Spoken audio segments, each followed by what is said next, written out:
P T N news کے ناظرین السلام علیکم۔ ناظرین کرام، نئی ویڈیو میں آپ کو خوش آمدید کہتے ہیں۔ ایران نے امریکہ کو عراق سے فرار ہونے پر مجبور کر دیا ہے۔ امریکہ کے خلاف ابو مہدی اور جنرل قاسم سلیمانی کی شہادتوں کے بعد عوام سڑکوں پر نکل آئے تھے اور ایرانی ملیشیاء میں حملے کر رہی تھی، جس سے پریشان امریکہ نے اب ایران سے اپنا بوریا بستر باندھ کر فرار ہونے کا فیصلہ کر لیا ہے۔ امریکہ کا عراق میں ٹھہرنے کا ایک بڑا مقصد اسرائیلی مفادات کو سیکیور کرنا تھا۔ اسرائیل جانتا ہے کہ ایران عراق اور شام میں اپنی مضبوط پروکسی رکھتا ہے، جو کہ کسی بھی وقت کا اسرائیل پر حملہ آور ہو سکتی ہے، جیسا کہ کچھ ماہ قبل حماس کے ساتھ جنگ کے دوران ہوا ہے۔ اسی لیے اسرائیل نے پہلے شام کے اندر ایرانی ملیشیاؤں کو حملہ کیا اور انہیں بھاری نقصان پہنچانے کی کوشش کی۔ اسلحہ ڈپو کو تباہ کیا گیا۔ روس سے بھی اسرائیل نے پنگا لیا اور اب یہاں عراق میں بھی اسرائیلی مفادات کو محفوظ بنانے کے لیے امریکہ نے بھرپور کوشش کی، مگر پوری طرح سے ناکام ہوا۔ ناظرین، بائیڈن انتظامیہ خاصی گھبراہٹ کا شکار ہے، کیونکہ افغانستان ہو یا پھر عراق، دونوں ہی جگہ پر اس کی فوج کو اچھی خاصی مار کھانا پڑ رہی ہے۔ اس جنگ کے دوران امریکہ کے ہزاروں فوجی ہلاک ہوئے۔ امریکہ داعش کے نام پر عراق میں داخل ہوا تھا، حالانکہ داعش اسرائیل اور امریکہ کی اپنی پیدا کردہ تنظیم ہے، جس کا مقصد مسلمانوں کو نقصان پہنچانا اور جذبہ جہاد کے نام پر لوگوں کو مس گائیڈ کرنا ہے۔ اس کے ساتھ جنگ کے لیے امریکہ عراق میں آیا، لیکن اب عراق کو اسی طرح خانہ جنگی میں چھوڑ کر واپس لوٹ رہا ہے۔ کیا یہ ایران کی بہت بڑی کامیابی ہے؟ اس طرح آج ہم اس ویڈیو میں بات کریں گے۔ ویڈیو کی تفصیل میں جانے سے قبل نئے آنے والے دوستوں سے گزارش ہے کہ ہمارے چینل کو سبسکرائب کر لیں، بیل آئیکن پر کلک کر لیں اور نوٹیفیکیشن کو آن کر لیں تاکہ ہماری نئی آنے والی ویڈیوز آپ کو بروقت مل سکے۔ ناظرین کرام، امریکہ نے آخرکار 18 سال بعد عراق سے بوریا بستر باندھنے کا اعلان کر دیا ہے اور کہا ہے کہ رواں برس کے آخر میں اس کے فوجیوں کا علاج سے مکمل انخلا ہو جائے گا۔ اس معاملے سے آگاہ افغان ذرائع نے بتایا ہے کہ اس امریکی فیصلے کے متعدد عوامل ہیں۔ ان بنیادی اسباب میں عراق کے اندر سے امریکی فوجیوں کو ملک بدر کرنے کا مسلسل بڑھتا ہوا دباؤ، امریکی اڈوں پر ایران نواز ملیشیا کے بڑھتے ہوئے راکٹ اور ڈرون حملے، اور سب سے بڑھ کر یہ کہ افغانستان سے مکمل امریکی انخلا کے فیصلے کے بعد سے امریکہ کے اندر سے بھی جو بائیڈن انتظامیہ پر عراق سے تمام فوجیوں کی واپسی کے لیے پریشر بڑھ گیا تھا۔ خاص طور پر عراق میں موجود امریکی فوجیوں کے اہل خانہ کا اصرار تھا کہ جب افغانستان سے تمام امریکی فوجیوں کو واپس بلایا جا رہا ہے تو ان کی اولاد کو عراق کے جہنم میں مرنے کے لیے کیوں چھوڑا گیا ہے؟ ذرائع کا کہنا ہے کہ افغانستان کی طرح عراق سے مکمل انخلا کے بعد بھی امریکہ وہاں اپنی کٹ پتلی حکومت رکھنا چاہتا ہے، جیسا کہ اس وقت کابل میں اقتدار غنی حکومت کے پاس ہے۔ موجودہ عراقی وزیر اعظم مصطفیٰ کاظمی کا خیال ہے کہ امریکی اشیر بعد سے اکتوبر میں شیڈول پارلیمانی انتخابات کے نتیجے میں وہ دوبارہ منتخب ہو سکتے ہیں۔ ذرائع کے بقول اپنی اس خواہش کا اظہار انہوں نے منگل کے روز وائٹ ہاؤس میں امریکی صدر جو بائیڈن سے ملاقات کے موقع پر بھی کیا۔ دوسری جانب افغانستان کی طرح عراق میں بھی سفارت خانے اور قونصل خانوں کی حفاظت کے نام پر امریکہ اپنے فوجیوں کی کچھ تعداد پیچھے چھوڑنے کا پروگرام رکھتا ہے۔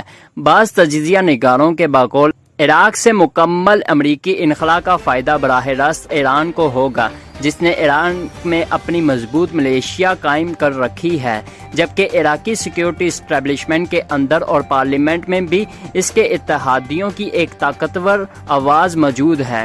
تفصیلات کے مطابق امریکی صدر جو بائیڈن نے کہا ہے کہ عراق میں امریکی فوجی مشن رواں برس کے آخر میں ختم ہو جائے گا، تمام فوجی ملک چھوڑ کر چلے جائیں گے۔ صدر نے یہ بات منگل کے روز عراقی وزیر اعظم مصطفیٰ کاظمی کے ساتھ وائٹ ہاؤس میں مشترکہ پریس کانفرنس کے دوران کہی۔ عراق میں اس وقت 3000 امریکی فوجی موجود ہیں۔ بائیڈن نے نیوز کانفرنس میں بتایا کہ خطے کے استحکام کے لیے داعش کے خلاف مشترکہ لڑائی ضروری تھی اور یہ جاری رہے گی۔ بائیڈن کے تبصرے کے بعد عراقی وزیر اعظم مصطفیٰ کاظمی نے کہا ہے کہ بغداد اور واشنگٹن کے مابین تعلقات پہلے سے کہیں زیادہ مضبوط ہیں۔ دونوں ممالک معیشت، ماحولیاتی، تعلیم، ثقافت اور صحت بہت سے دیگر شعبوں میں ایک دوسرے کے ساتھ تعاون کر رہے ہیں کہ عراق کو مزید غیر ملکی افواج کی ضرورت نہیں ہے۔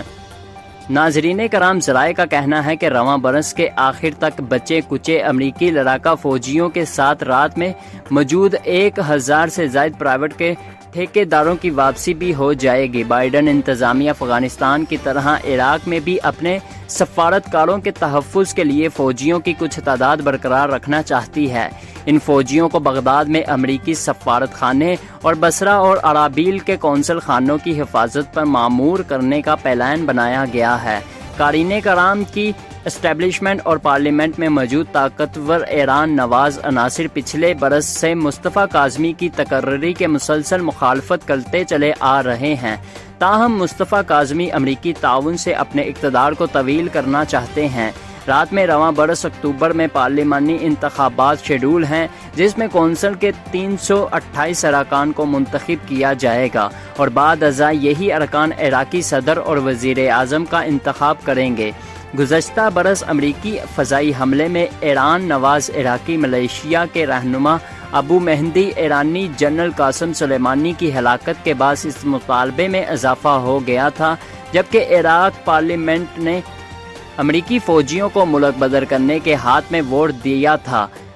ذرائع کے مطابق دوسری جانب عراق میں موجود امریکی فوجیوں کو مختصر تعداد کو مبینہ طور پر ایرانی حمایت یافتہ ملیشیا کے راکٹ اور ڈرون حملوں سے نشانہ بنانے کا سلسلہ بڑھ چکا تھا، جس کے سبب امریکی فوجی عدم تحفظ کا شکار تھے اور اس معاملے کو لے کر بائیڈن انتظامیہ خاصی پریشان تھی۔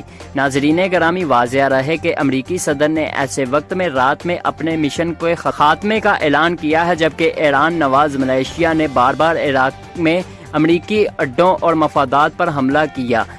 امریکہ کے سابق صدر جارج بش نے بڑے پیمانے پر تباہی پھیلانے والے ہتھیار رکھنے کے الزام کی آڑ میں سن 2013 میں صدر صدام حسین کی حکومت کا تختہ الٹ کر عراق پر حملہ کیا تھا، لیکن کسی قسم کے مؤلف یا جوہری ہتھیار برآمد نہیں ہوئے تھے۔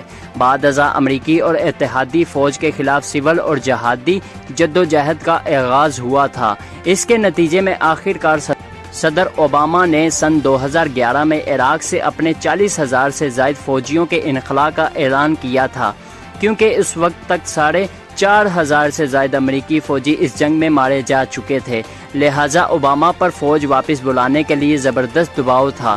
تاہم اس انخلاء کے بعد بھی امریکی فوجیوں کی ایک مختصر تعداد وہاں تعینات رہیں، جسے اب نکالنے کا اعلان کیا گیا ہے۔ ناظرین کرام، خیال رہے کہ امریکہ کے صدر صدام حسین کا تختہ الٹنے سے ایران کے خلاف سب سے مؤثر رکاوٹ ہٹ گئی اور ایران نے اس چیز کا خوب فائدہ اٹھایا اور اس نے کامیابی کے ساتھ عراق کی سیکیورٹی اسٹیبلشمنٹ میں شیعہ ملیشیا شامل کر لیے ہیں اور اس کے حامیوں کی پارلیمنٹ میں بھی ایک عام آواز ہے۔ شام میں خانہ جنگی نے ایران کی عسکری موجودگی کا دروازہ کھول دیا ہے اور ساتھ ہی لبنان میں ایران نامی حزب اللہ ملک کی طاقتور ترین فورس ہے۔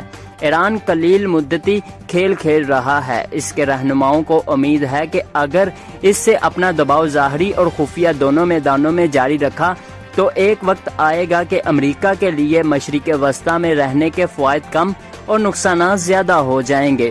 اسی لیے عراق میں امریکہ کے جنگی مشن کا اختتام تہران میں ایک درست ہمت میں قدم سمجھا جائے گا اور یہ یقیناً ایران کی بڑی فتح ہوگی۔ دوستو، ہمارے چینل کو سبسکرائب کر دیں تاکہ ہماری آنے والی ویڈیوز بر وقت آپ تک پہنچتی رہیں۔